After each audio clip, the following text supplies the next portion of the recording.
नमस्कार, स्वागत है आप सभी का जी न्यूज पर। आपके साथ मैं हूं पूर्णिमा मिश्रा। योगी सरकार लगातार एक्शन में है, एक के बाद एक फैसले, और अभी इसी एक्शन की कड़ी में स्कूल भी जुट चुके हैं और इसी वजह से स्कूलों में टेंशन है।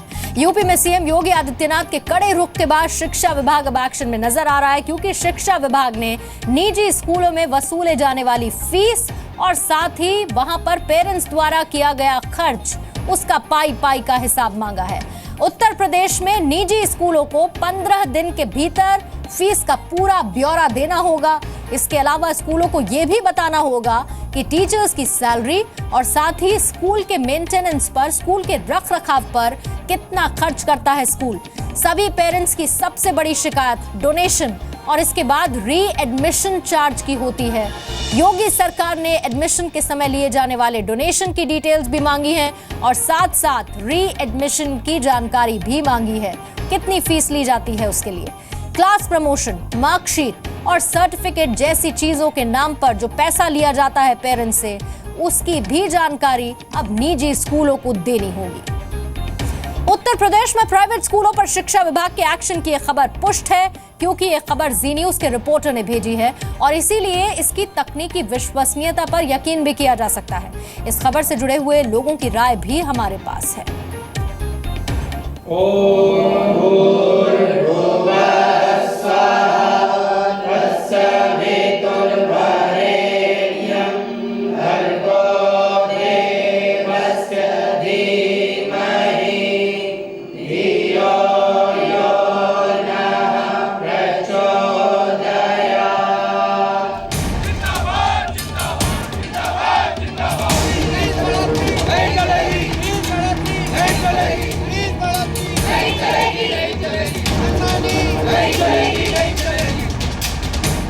क्या भारत में दहेज जैसी हो चुकी है स्कूल में फीस बढ़ाने की कुरीति? शिक्षा को धंधा बनाने वाले स्कूलों के खिलाफ जी न्यूज की मुहिम। हम लोग के यहाँ ही ये चीज़ क्यों है कि हम लोग मेट्रोस के लोग हैं, तो हम लोग एटीएम मशीन की जैसे मतलब यूज हो रहे हैं, तो इतना शोषण क्यों हम लोग के साथ में?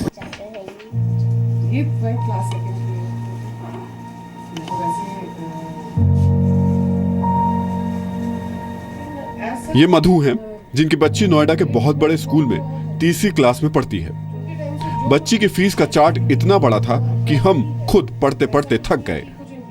सोचिए इन्होंने कैसे ये फीस चुकाई होगी। मेरे हाथ में कैम्ब्रिज स्कूल में 3rd क्लास में पढ़ने वाली एक बच्ची की फीस का चार्ट है पूरा। एनुअल चार्जेस 10,000 हैं, एक्टिविटी फीस 4,000 है, मैगजीन न्यूज़लेटर्स 500 रुपये, operational charges 2,000, workbook and assignment 1,000, tuition fee 11,040, development fee 1,665 रुपये। मधु जी, आपकी बेटी की ये फीस का स्ट्रक्चर दिया हुआ है। हाँ जी। देख के लग रहा है कि स्कूल बहुत सारी एक्टिविटीज़ कराता है, बहुत ज़्यादा पढ़ा रहा है। बहुत सारी एक्टिविटीज़ कराते हैं, ऐसा मेंशन्ड है, लेकिन एज सच जितनी भी एक्टिविटीज़ होती हैं वो बहुत नॉमिनल, मतलब नॉर्मल स्कूलों में भी इतनी एक्टिविटीज़ हो जाती हैं। जो ये मैंडेटरी कर देते हैं, स्टेशनरी, बुक्स, यूनिफॉर्म्स, ये सब चीज़ें जो है थोड़ा अजीब लगता है। बुक और स्टेशनरी इन्हीं के पास से लेनी है और ड्रेस इनके पास से लेनी है। हाँ जी। उनसे पूछा नहीं आपने कि अगर हम बाहर से ले लें तो? एनसीईआरटी की बुक्स हैं या फिर ये एनसीईआरटी की बुक्स नहीं लगा रहे हैं, ये अलग अलग पब्लिशिंग हाउस की बुक्स हैं जो हमें कलेक्ट करने में, बाहर से अगर हम लेते हैं तो कलेक्ट करने में बड़ी मुश्किल होती है। नहीं, पर ये आपको इन्होंने दे रखी है छूट कि आप चाहें तो बाहर से ले सकते हैं, या मैंडेटरी है? मैंडेटरी है अभी तो, कुछ ऐसा हमें कुछ नहीं नॉलेज में डाला है कि हम बाहर से इसे ले सकते हैं। स्टेशनरी जो लेते हैं वो स्टेशनरी तो स्कूल से ही लेना है।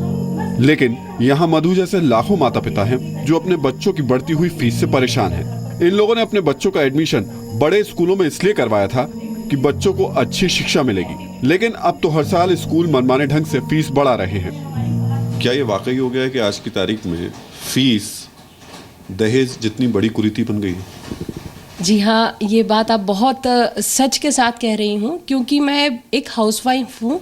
इसका बहुत इम्पैक्ट हम डेली लाइफ में अपने देखते हैं। बहुत बड़ी सफरिंग हो गई है ये चीज़। हर साल पता चलता है हमें हमारे स्कूल की फ़ीस जो है एक एब्सर्ड अमाउंट की तरफ बढ़ती जा रही है।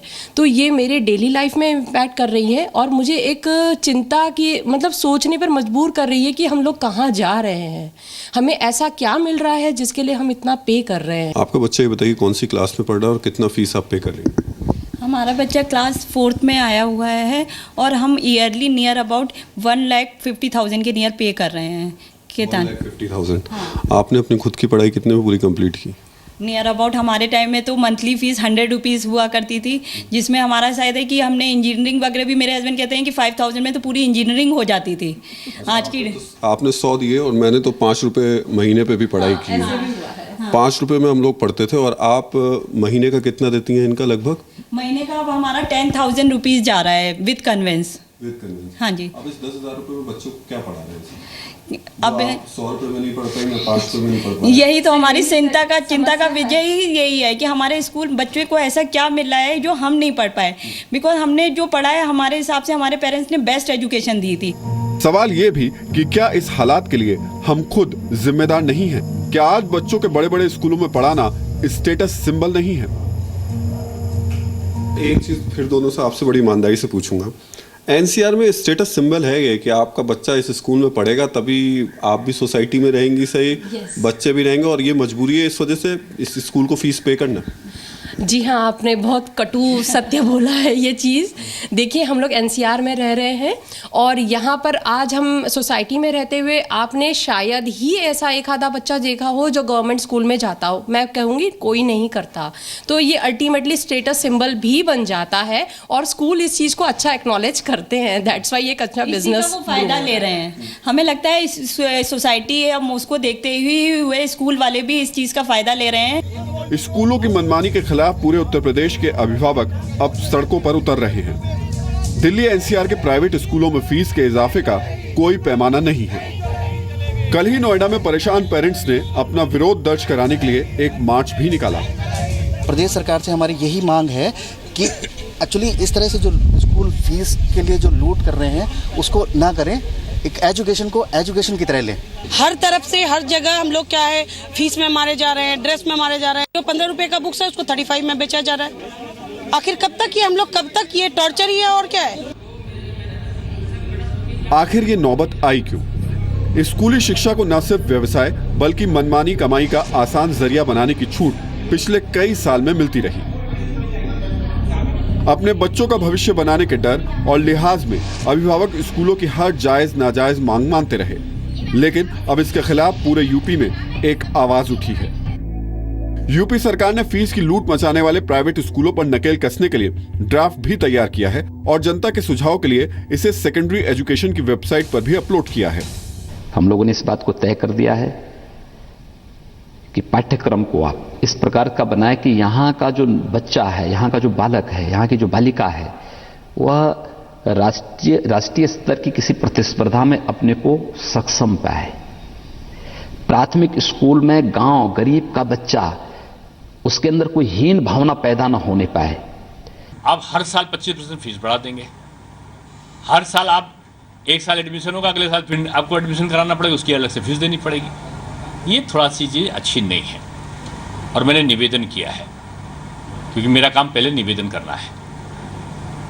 और मैंने निजी क्षेत्र के स्कूलों से कहा है कि उत्तर प्रदेश बदल गया है।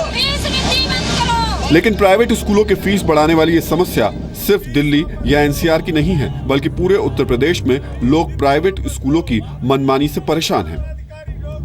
जो पढ़ाई हम नहीं कर सके वो हमारे बच्चे करें, लेकिन महंगी पढ़ाई के कारण वो बच्चे पढ़ नहीं पा रहे हैं और इनकी मोनोपोली की वजह से एक ही जगह बुक मिलती है, एक ही जगह जो है सॉक्स वगैरह ड्रेस वगैरह मिलती है। फीस तो बढ़ी रही है, उसमें तो कोई इशू नहीं है। उसके बाद इन्होंने हर एक पेरेंट को एक वो दिया स्लिप, उसके ऊपर लिखा मिसलेनियस चार्जेस, उसकी कोई रसीद नहीं है, कुछ नहीं है, वो इनको देना है। तीसरी चीज़ ये है कि बुक्स मिलेगी यहाँ से, यहाँ के अलावा कहीं नहीं मिलेंगी। 100% MRP मिलेगी, कोई किसी किस्म का डिस्काउंट नहीं। ये जो है बिल्डिंग फंड के नाम से 5वीं शिक्षा तक ये बिल्डिंग बनाते हैं, उसके बाद 2 साल में 4 साल में ये इतने डोनेशन इतने फंड ले लेते हैं जिससे इनकी 10वीं और 12वीं मंजिल तक इनके स्कूल तक बन जाए। प्राइवेट स्कूलों पर सरकार की नकेल के बावजूद स्कूल अब छात्रों और अभिभावकों को धमका रहे हैं। नोएडा के एक बड़े प्राइवेट स्कूल के इस पत्र में साफ तौर पर लिखा गया है कि छात्र या उनके अभिभावकों को मीडिया में नहीं जाना चाहिए। लेकिन इस व्यवस्था का इलाज है क्या? पहले हम लोगों ने ही प्राइवेट स्कूलों को स्टेटस सिंबल बनाया और अब स्कूल अपनी मनमानी कर रहे हैं। हमारी सरकारों ने ऐसे स्कूल को क्यों नहीं तैयार किया जहां इन प्राइवेट स्कूलों से ज्यादा अच्छी शिक्षा मिले? केंद्रीय और नवोदय विद्यालय जैसे स्कूल इसके अच्छे उदाहरण हैं। लेकिन वो बहुत कम है। ऐसे में अगर आपको एक मॉडर्न गुरुकुल मिल जाए तो क्या आप अपने बच्चे को वहां पढ़ाएंगे?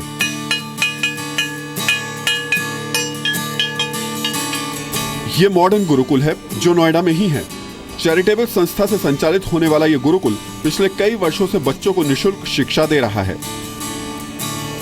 यहाँ से पढ़ने वाले बच्चे डॉक्टर, इंजीनियर, प्रोफेसर और शिक्षक भी बने हैं, लेकिन फिर भी यहाँ पढ़ने वाले छात्रों की संख्या सिर्फ 100 है। गुरुकुल का मतलब जो लोगों के बीच में है वो कहीं ना कहीं है कि यहाँ तो पढ़ाई वो पुराने ज़माने की होती होगी, सिर्फ संस्कृत पढ़ाई जाती होगी और बच्चे नीचे बैठकर पढ़ते होंगे। डॉक्टर जयंत कुमार हैं जो कि यहाँ प्रिंसिपल हैं।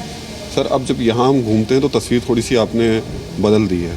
उन महंगे स्कूल से कंपटीशन करना है, इसलिए आप इस तस्वीर को बदल रहे हैं, इसलिए कंप्यूटर दिखा रहे हैं, पढ़ा रहे हैं, इसलिए इंग्लिश पढ़ा रहे हैं। हमारा किसी से कंपटीशन नहीं है, लेकिन हम लोगों को ये दिखाना चाहते हैं कि ये सारी सुविधाएं और शिक्षा सबको दी जा सकती हैं और बिना बहुत मोटा चार्ज लिए भी दी जा सकती है।